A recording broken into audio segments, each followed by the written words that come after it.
BBC News at 10 o'clock. The Foreign Secretary Dominic Raab has described the coming week as a moment of reckoning in talks about a trade deal with the EU. 7 rounds of formal negotiations have so far produced little progress, but Britain's chief negotiator Lord Frost has said the UK will leave on schedule in December, come what may. Mr Raab said a deal was there for the taking, but the UK could not be bound by EU rules.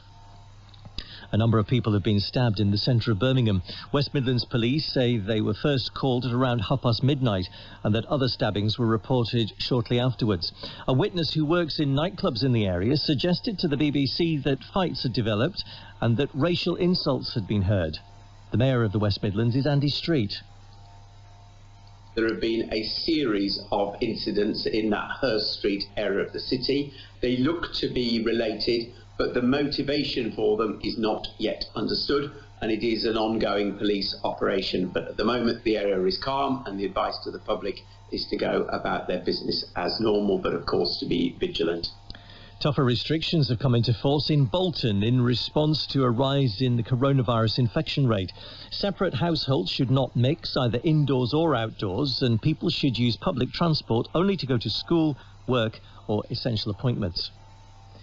An opposition activist in Hong Kong has been arrested by a police squad set up to enforce a security law imposed by Beijing in June. Tam Tak Chi, who's the vice chairman of a pro-democracy group called People Power, was accused of uttering words that could incite hatred and contempt of the government. Lithuania's foreign minister, Linas Linkevičius, has said the EU's lack of action over Belarus is undermining the credibility of its foreign policy. Large crowds are expected to take to the streets in Minsk again today to protest about President Alexander Lukashenko's victory in an election last month which was widely viewed as rigged. BBC News. This is BBC Radio 4. As usual at this time on a Sunday morning, all roads lead to Ambridge, where Philip reveals his plans for the future and Ed finds himself in hot water. Later, Kirsty Walk hears from those caught up in the 1999 debate over genetically modified crops. That's in today's edition of The Reunion. It's at 11 o'clock. Also this lunchtime, we hear how volunteers provided free food for all during lockdown in the food programme at midday. First though, this week, Radio 4 starts a review of austerity. On BBC Radio 4, 10 years of British austerity. Austerity now, get your placards for the demo. Presented by the economist Paul Johnson. In this series of programmes, I'll be asking why it happened, did it need to happen, and most importantly, what happens next. With the financial writer Iona Bain. I wasn't expecting it to be an easy ride, but I was surprised how difficult I was finding it to be financially independent. The Austerity Audit on Radio 4 and BBC Sounds. How scared were you sitting there as Chancellor as the financial system was unwinding? It really was a bad crisis. Starting this Friday morning at 11.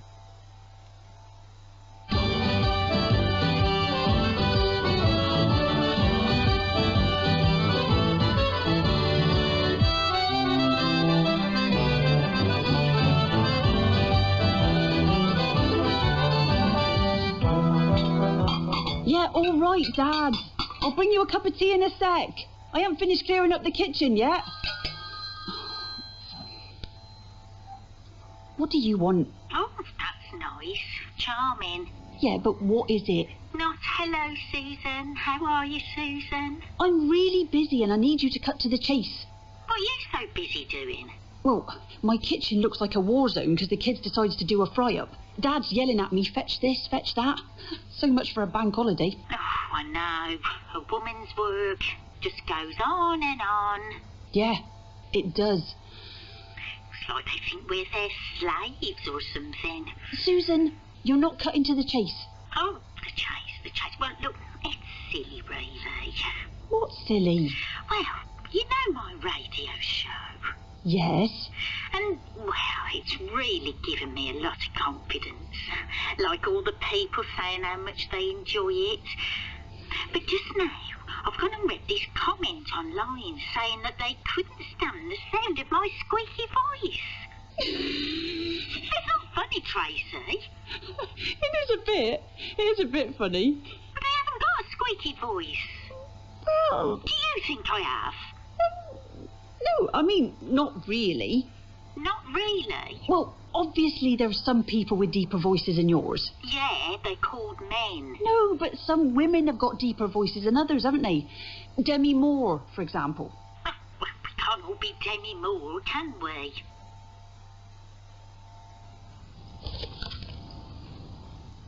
Those deer calves need weaning. Need to talk to Dad about how we manage that. Adam's still in plaster for a couple more weeks. Feel pretty good about saying yes to this job share. Think it's going to work. I wouldn't have said that last week, but managed to sort out that whole thing with the grain mix-up, didn't I? And if I can fix that, I can fix anything. And I really like having the office to myself. I can just get on with stuff, do my own thing without Adam watching over me. Don't know why he's saying he's not doing a party for Ian's birthday. It's his 50th, for heaven's sake. Half a century. I'd be really gutted if Chris blanked my birthday, especially like a really big one. Maybe I should organise something. It can just be a select gathering of mates. Maybe in our garden, before the cold nights draw in. Oh, yeah, Ian will love it. So, Saturday. Perfect party night. Not long to get organised, though. But Chris can help. He still owes me for breaking our stupid no-drinking pact.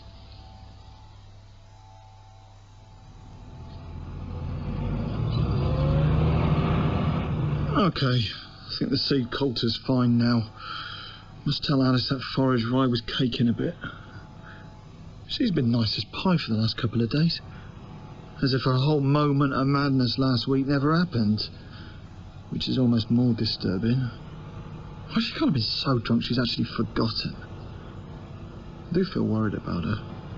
She puts on a good front, does Alice, but you never know what's going on in people's heads. Like with Will last year. I had no idea he was in such a bad way. And not a clue. And then me and Dad walk into Poppy's room and he's sitting there with a shotgun. Scared the living daylights out of us both. I mean, up until then, all I was thinking about was how much I wanted to kill him for kissing my wife. I even had this moment, like just a split second of wishing he'd actually gone and done it. That we'd been too late. Because things were so messed up between us. Wouldn't admit that to anyone. Not a soul. I can hardly admit it to myself. Does it make me basically evil? That I had that thought about my own brother? No, I don't think so. Everyone has dark thoughts, don't they? We just don't say them out loud.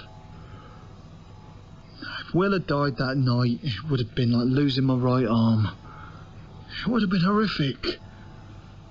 My mum... I can't even think about it. So yeah, Alice, what to do? I think I do need to say something. I've just got to find the right way of saying it. Yeah.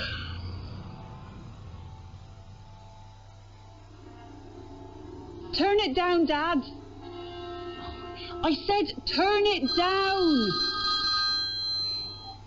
What is it now? Do you think I'm being trolled? Trolled? Because I don't think I've got a squeaky voice, and Neil doesn't think I've got a squeaky voice, and Emma certainly doesn't think I've got a squeaky... But that's what happens, Tracy. That's what people are like. When someone starts to get well known, other people get jealous, have to take you down a peg or two. Madonna gets it all the time. What? Well, you know, when you're famous, people like saying nasty things. But, Susan, you're not famous, are you? But I have become a sort of local celebrity. Oh, you can laugh, but it's true. Listen, I'm glad you called back, because I wanted to ask you something. Huh? What do you think of having Dad round yours for a bit? What, for his tea? No, to stay with you. For a couple of weeks. A couple of weeks? I'm run off my feet looking after him and all the others as well. And he just sits there like a great lump yelling at the TV. The other day, Roman came round and Dad was yelling, "Shut your mouth, you ugly git." To Roman? No, to the telly. Why would he be shouting something like that at Roman? Roman is a very good-looking man. No, I wasn't saying The Roman point is that I'd like to see my boyfriend without having my father shout obscenities in the background. I need a break. Can't you just take him off my hands for a bit? But it's his house you're living in. I mean, if anyone should go, it's you, not him. Do you know, you're right. You're absolutely right. Susan, you're a genius. Am I? Yeah, because you found the answer. What's that then? Me and the kids will come and stay with you instead. Yeah, so, What? What is it, Ed? So the red diesel tank is getting a bit low on, Diesel? Yeah. Yeah. Okay, well, I'll sort it out. Great. Thanks. Was that it? Well, I did want to talk to you about this other thing, but it's a bit awkward. Okay.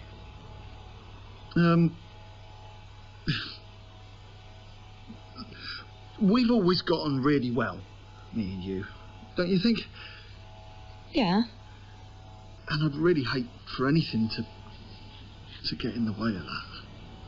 Not that I think it will. I mean, I want to be frank with you. Right. Because we're quite similar people in some ways, you and me. Not that you know it to look at us. But really, what I'm trying to say is that I'm here for you. You're here for me? Yes. Right. You know, if you ever want to talk about anything, privately... what would I want to talk to you about? Anything. Anything at all. I mean, I wouldn't tell Emma, is what I'm saying. Or Chris, for that matter. And I'm sorry we've had a couple of fallouts recently. Because basically, well, you mean a lot to me, Alice. You know, I really care about you. Okay. Well, thanks, Ed. But you get what I'm saying, don't you?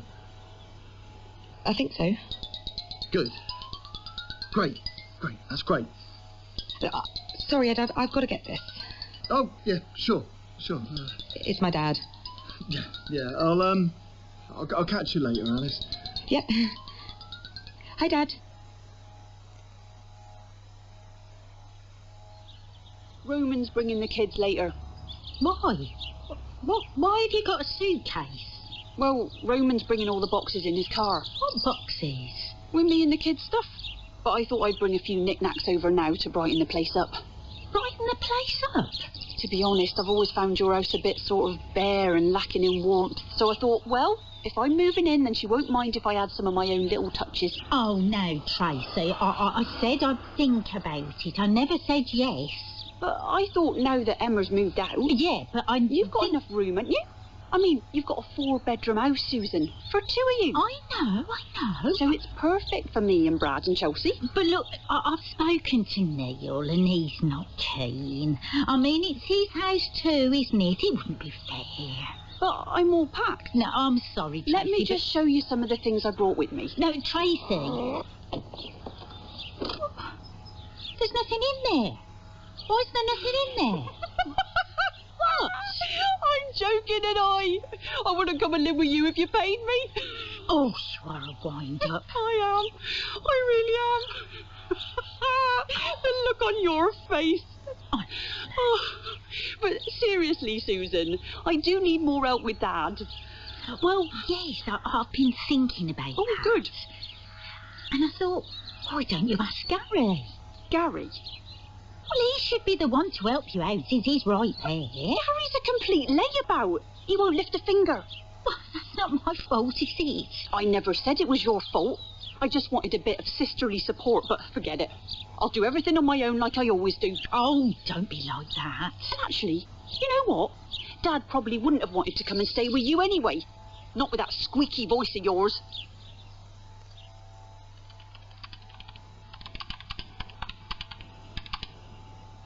that was a bit weird with Ed. What the hell was he on about? What is it he thinks I need to talk about? I really don't get it. And then he said, you mean a lot to me. That was weird. He means a lot to me too, as a friend. But is that what he meant? Good news. Dad's bought a ton of booze. Ian's 50th is going to be a proper night, and neither of them know anything about it. It's going to be such a brilliant surprise. What else was it Ed said? I'm here for you. I really care about you. We don't need to tell Emma or Chris.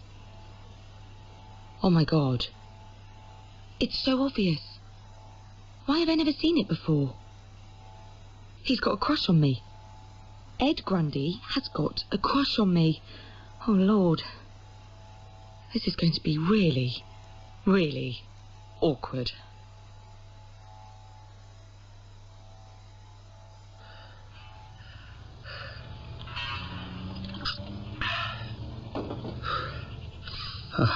Good thing about being so high up, no one will notice if I stop for a breather. Yeah, that's it. You lot carry on while I take the weight off a sec. I've got no knackering in this being on site all day. Woke up in agony this morning. Back stiff as a board. Not that I'm complaining. I'd take hard graft over being locked down with the horses any day. For a while there, it was looking desperate. Good to be up and running again. Big job too, this conversion. Take us best part of 2 months, I reckon. It'll be a long 2 months, though, if Dad's planning on keeping this strop going. He's barely said 2 words to me since we started on Sunday. Surely I've done enough to make it up to him. I did what he asked. Didn't moan. Well, not much. Stuck in that pokey flat, babysitting for months on end, doing all the shopping, making sure Blake does his physio. I was run ragged. While Dad and Kirsty were baking banana bread at Beechwood. There was that one day I escaped. Don't know what I was thinking. Locking the horses in and going off to see Kelly. Wales and back in a day. What an idiot. If Dad found out. Another example of how irresponsible I am. But it was worth the risk. We needed to tie up the loose ends. And that's it now.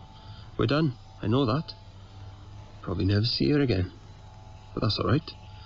I mean, why on earth did I ever want to marry her? What the hell's he doing with that steel joist? Blake, what are you playing at? Kenzie and Jordan could do that.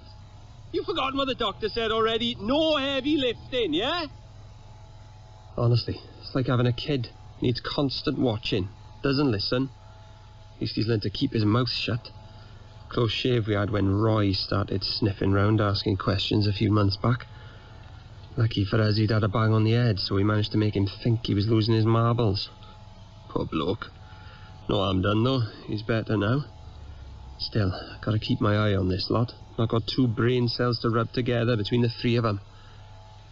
Suppose it could have been worse, living with him. I mean, I could do without Kenzie needing me to hold his hand 24/7, but I got quite into playing Xbox with Jordan. And when the football came back, it was easier. I mean, I could have a beer and watch the game with anyone. And fair play, Blake can be quite funny after a few beers, in a moronic sort of a way. Still, I can't say I'm sorry to be back in Dad and Kirsty's spare room. Much more comfortable, aye. Things are finally starting to get back on track. If only Dad would give me a break. Yeah, day 2 and already ahead of schedule. Yeah, anyway, as I say, I better get on. I'll let you know if we need anything. Bye. We'd be even further along if you weren't calling to check up on us every 5 minutes. Is it not enough that we're doing it for peanuts? Had no choice. We're desperate. Got to take what we can get, build ourselves back up. It's going to be a long slog. Nothing's certain.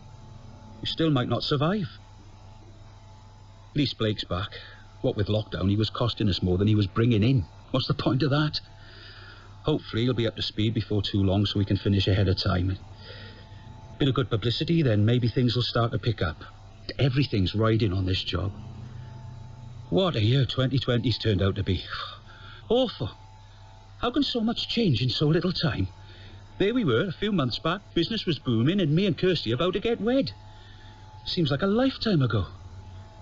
She put a brave face on it, but I know she was disappointed to have to postpone. I couldn't bear that she'd been hurt again. Not after the way that idiot Tom Archer treated her first time round. He boils my blood, he does. Oh, I know we're all friends now, but really, what kind of coward breaks it off when his bride's standing at church in her dress? Still, if he hadn't, then we wouldn't be together now, so I suppose I should be grateful to him. She really is special. Been my rock through all this. And if I can just get the business back on its feet, then I'm going to do everything I can to make her as happy as she's made me. Been a wake-up call, all this? Life's too short to work yourself into the ground. I was always dreaming of an early retirement. Me and Kirsty off walking, bird-watching, discovering new places together. But somehow it was always 5 more years away.